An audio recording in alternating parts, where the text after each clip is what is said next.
चलिए तो स्टार्ट करते हैं हमारा नया चैप्टर शेयर होल्डर्स मीटिंग्स। बेटा नाम से ही डिस्क्राइब हो रहा है कि शेयर होल्डर की मीटिंग के ऊपर है ये चैप्टर।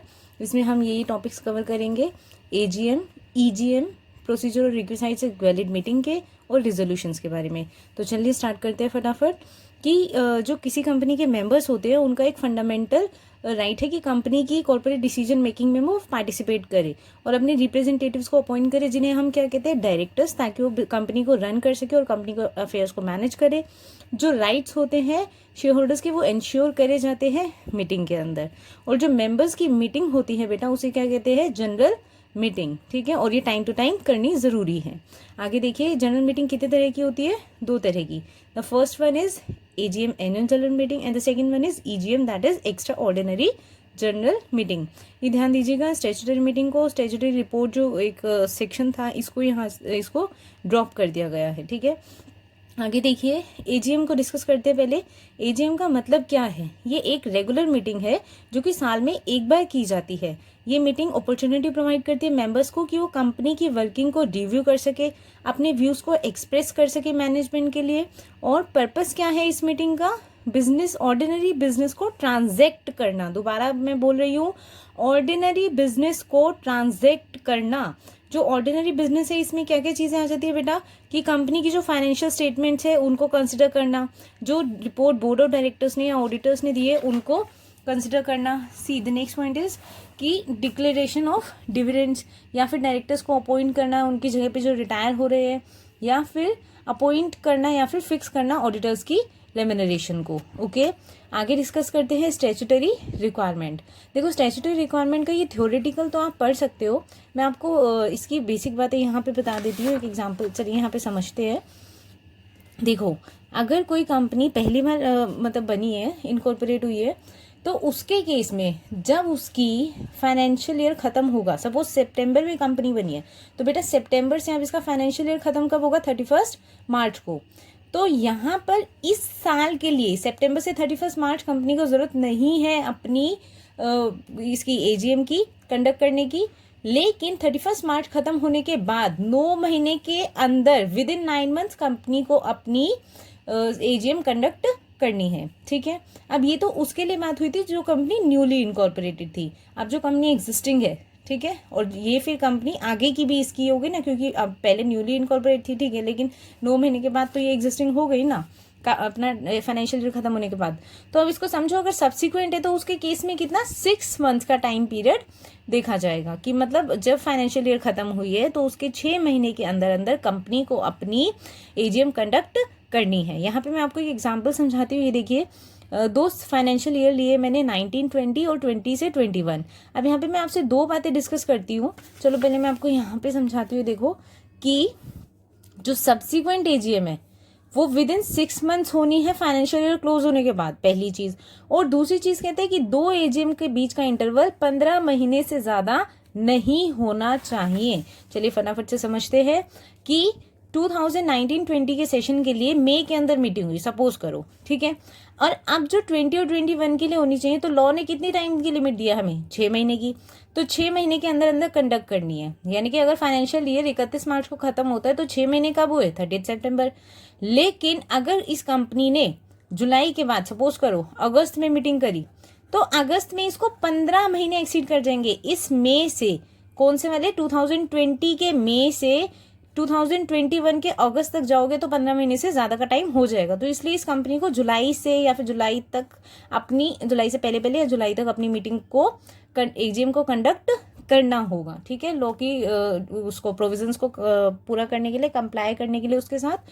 ठीक है, लेकिन बेटा ये जो 15 महीने वाली जो एक प्रोविजन है, यहाँ पे एक थोड़ी सी छूट ये है कि जो रजिस्ट्रार है वो इसको एक्सटेंड कर सकता है 3 महीने के लिए। ठीक है, यानी कि अब ये लिमिट कितनी हो जाएगी, 18 मंथ्स, पर 18 मंथ से ज़्यादा के लिए इसको एक्सटेंड नहीं किया जाएगा।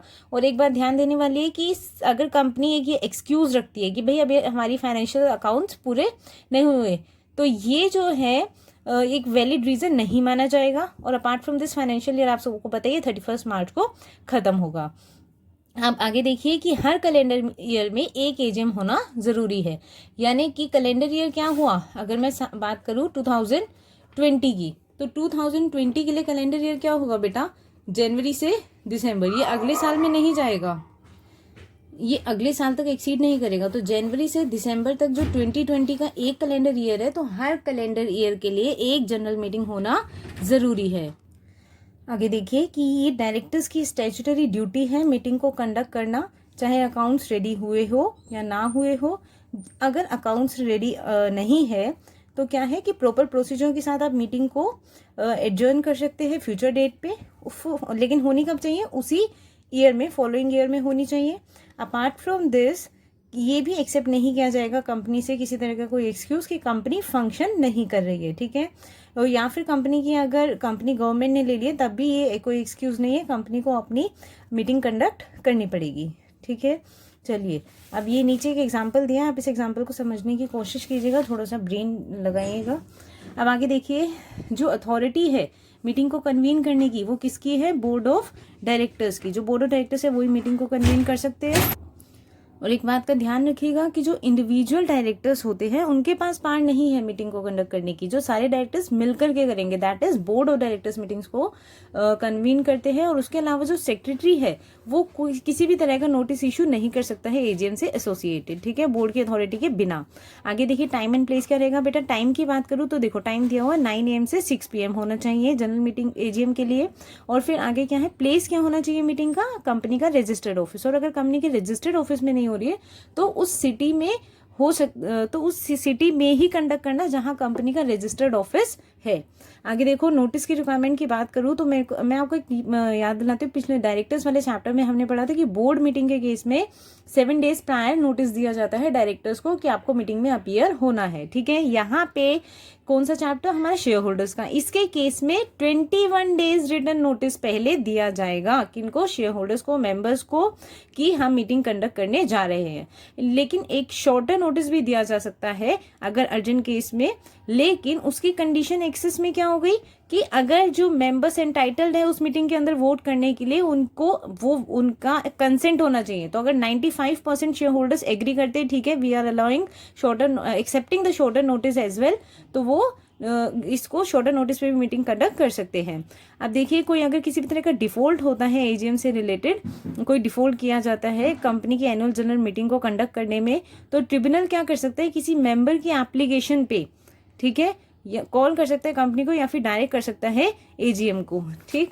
और एक बात ध्यान रखिएगा कि जो एजीएम दोबारा ट्रिब्यूनल के कहने पे कंडक्ट की जाएगी, वहां पे सपोज करो एक ही मेंबर है मीटिंग में, ठीक है, और वो भी भले प्रॉक्सी लगा रहा है, तब भी वो मीटिंग मानी जाएगी, ठीक। आगे देखिए कि जनरल मीटिंग अगर सॉरी अगर जनरल मीटिंग जो है सो भी वो उसको भी हम एजीएम कंसिडर कर सकते हैं अगर जनरल मीटिंग हुई है तो। आगे ये डिफॉल्ट का वो दिया हुआ है, कॉन्ट्रावेंशन के प्रोविजन दिए हुए हैं कि अगर कंपनी डिफॉल्ट करती है तो जो भी कंपनी का ऑफिसर है, डिफॉल्टिंग ऑफिसर है और कंपनी है, इन दोनों को फाइन होगा, ये पनिशेबल होगा। फाइन के साथ 1 लाख का फाइन एक्सटेंड हो सकता है 1 लाख तक। और अगर डिफॉल्ट कंटिन्यू होता है तो बेटा जिस दिन से, मतलब ये जो प्रिस्क्राइब टाइम का खत्म हो गया उस दिन से लेकर के जब तक डिफॉल्ट चलता रहेगा तब तक 5000 का पर डे का फाइन भी कंपनी पर इम्पोज हो सकता है, ठीक है। इसी के साथ साथ हमारा एजीएम का टॉपिक खत्म होता है। चलिए फटाफट से क्विक रिवीजन करते हैं।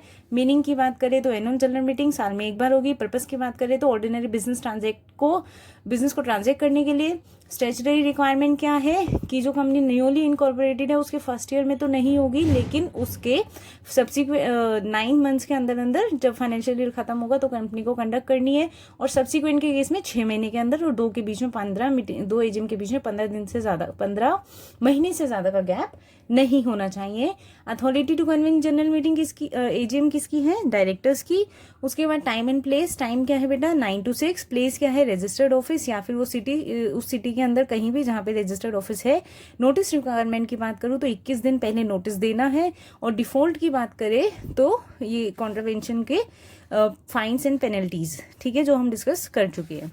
चलिए अब आगे समझते हैं ईजीएम को। ईजीएम क्या होती है बेटा कि जितनी भी स्टैट्यूटरी मीटिंग होती है उसके अलावा, और एजीएम, स्टैट्यूटरी मीटिंग और एजीएम के अलावा जितनी मीटिंग होती है वो सारी क्या होती है, ईजीएम होती है, ठीक है। मैं ईजीएम बोल रही हूँ, कंफ्यूज मत होइएगा। अब आगे देखिए ईजीएम जो है वो कब कंडक्ट हो सकती है और किसके थ्रू कंडक्ट हो सकती है। देखो बोर्ड ईजीएम कंडक्ट कर सकता है अगर उसे लगता है कोई इमीडिएट और इमरजेंट बिजनेस को ट्रांजैक्ट करना है, तो जब तक जहाँ वो वेट नहीं कर सकता है नेक्स्ट एजीएम तक, तो वो एक ईजीएम कंडक्ट कर सकता है, ठीक है। और जो डायरेक्टर्स है वो अपनी ज़रूरत के हिसाब से भी कभी भी ईजीएम कर सकते हैं। अब आता है by the board on the requisition. Board conduct कर सकता है रिक्विजिशन पे। अब बेटा रिक्विजिशन किसका होगा, रिक्विजिशन क्या है, एक रिक्वेस्ट लेटर, ठीक है। एक रिक्वेस्ट लेटर कौन किसको देगा, एक मेंबर देगा कंपनी को। देखो यहाँ पे समझो, ये मैंने एग्जांपल बना रखा है पहले से ही कि सपोज करिए मिस्टर ए है। अब मिस्टर ए को क्या करना है, मिस्टर ए को ईजीएम कंडक्ट करवानी है। तो यहाँ पे पहले तो बेटा दो चीज़ें हमें ध्यान में रखनी है, 110 को याद रखना। अब ये देखो 110 से क्या जुड़ा हुआ है, एक अब दूसरी चीज़ क्या है कि शेयर कैपिटल वाली कंपनी और विदाउट शेयर कैपिटल वाली कंपनी। अगर कंपनी के पास शेयर कैपिटल है तो, और वो जो मिस्टर ए है वो शेयर कैपिटल का 110 या इससे ज़्यादा होल्ड करता है, तो ये क्या कर सकता है, बोर्ड को रिक्विजिशन दे सकता है, भेज सकता है, ठीक है। रिक्वेस्ट लेटर भेज सकता है। ये देखो ये इसका रिक्वेस्ट लेटर है, इसको मैं आपसे डिस्कस करूंगी अभी। और अगर कंपनी के पास शेयर कैपिटल नहीं है तो वोटिंग पावर का 110 या फिर उससे ज़्यादा, ओके। अब ये देखो कि ये इसका रिक्विजिशन लेटर, इसके अंदर क्या होगा, इसके अंदर ये मैटर्स लिखे होंगे जिसको वो मीटिंग के अंदर कंसिडर करना चाहता है, और मीटिंग्स में सिर्फ और सिर्फ इन्हीं मैटर्स को डिस्कस किया जाएगा। अपार्ट फ्रॉम दिस इस रिक्विजिशन को मिस्टर ए साइन करेगा और किसको दे, कहाँ पे देगा, कंपनी के रजिस्टर्ड ऑफिस में। अब बेटा यहाँ पे मिस्टर ए ने क्या करा है, अपनी एक रिक्विजिशन दे दी। अब कंपनी की क्या वो बनती है जिम्मेदारी, मीटिंग कंडक्ट कराना। तो जो कंपनी है वो क्या करेगी, बोर्ड ऑफ डायरेक्टर्स जो है वो 21 दिन के अंदर अंदर प्रोसीजर स्टार्ट कर देंगे मीटिंग का। मैंने ध्यान से सुन लो, मीटिंग का प्रोसीजर स्टार्ट कर देंगे, ठीक है। लेकिन जिस दिन से उनको वो उसकी रिक्विजिशन मिली है उस दिन से लेकर के 45 डेज के अंदर अंदर बोर्ड ऑफ डायरेक्टर्स को क्या करना है, मीटिंग कंडक्ट करनी है, ठीक है। अब यहाँ पे चलिए आगे समझते हैं बाय द रिक्विजिशनिस्ट। आज सपोज करो कि यहाँ पे डायरेक्टर्स ने मीटिंग नहीं की, ठीक है। तो अब जो रिक्विजिशनिस्ट है वो खुद भी मीटिंग कर सकता है, ठीक है। अब यहाँ पे देखिए आगे क्या प्रोविजन है कि अगर 45 दिन के अंदर अंदर उसकी रिक्विजिशन के बाद भी मीटिंग नहीं करी गई तो वो खुद भी 3 महीने के अंदर अंदर मीटिंग कंडक्ट कर सकता है। 3 महीने कब से काउंट होंगे, जिस डेट पे उसने रिक्विजिशन डिपॉजिट किया था, ओके। अब देखिए जो रिक्विजिशनिस्ट है उसको ये तो अलाउड नहीं है कि वो 3 महीने के बाद मीटिंग कंडक्ट करे। अगर उसको मीटिंग कंडक्ट करनी है तो 3 महीने के अंदर अंदर वो मीटिंग कंडक्ट कर सकता है, ठीक है। आगे देखिए, लेकिन एक प्रोविजन बेटा यहाँ पे ये है कि सपोज कीजिएगा मीटिंग करनी थी उसे 5 मई को, ठीक है। अब यहाँ पे 5 मई को मीटिंग नहीं हुई। अब अगली मीटिंग जो रखी उसने तो वो 3 महीने एक्सीड कर गई, यानी कि यहाँ पे हो रही है, ठीक है। अब 3 महीने का जो टाइम पीरियड था ना वो एक्सीड हो गया, तो वो यहाँ पे कर सकता है क्योंकि ये एक्चुअल मीटिंग नहीं है। ये कौन सी मीटिंग है, एडजर्न्ड मीटिंग है। तो इसका मतलब एडजर्न्ड मीटिंग के केस में जो उसकी डेट है वो 3 महीने के बाद की रखी जा सकती है, ठीक है। अब आगे देखिए, जो रिक्विजिशनिस्ट है वो कॉल करेगा मीटिंग और सेम मैनर में ही कंडक्ट होगी जैसे कि बोर्ड ऑफ डायरेक्टर्स करते हैं। जो उस मीटिंग का नोटिस है उसी मैनर में दिया जाएगा। अपार्ट फ्रॉम दिस अगर रजिस्टर्ड ऑफिस अवेलेबल नहीं होता है मीटिंग कंडक्ट करने के लिए तो रिक्विजिशन कहीं पर भी मीटिंग हो सकती है, और जो भी रिक्विजिशनिस्ट का खर्चा लगेगा मीटिंग को कंडक्ट करने का वो कंपनी से अपने एक्सपेंसेस को क्लेम कर सकता है। अब ये मत सोचेगा कि कंपनी क्या करेगी, ये पैसा कंपनी अपने प्रॉफिट्स में से उसको दे देगी, नहीं।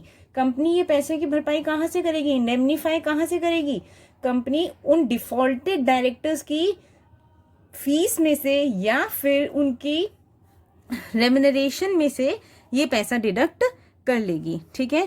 और आगे ध्यान दीजिएगा कि अगर किसी भी तरह का रिजोल्यूशन इस वाली मीटिंग में पास हुआ है तो वो कंपनी के लिए बाइंडिंग होगा, यानी कि कंपनी को उसको फॉलो अप करना पड़ेगा। चलिए आगे फटाफट समझते हैं बाय द ट्रिब्यूनल। आप यहाँ पे देखिए कि जो ट्रिब्यूनल है वो भी सर्टेन सर्कमस्टांसेस के अंदर मीटिंग होल्ड कर सकता है या कंडक्ट करवा सकता है। चलिए फटाफट से डिस्कस करते हैं।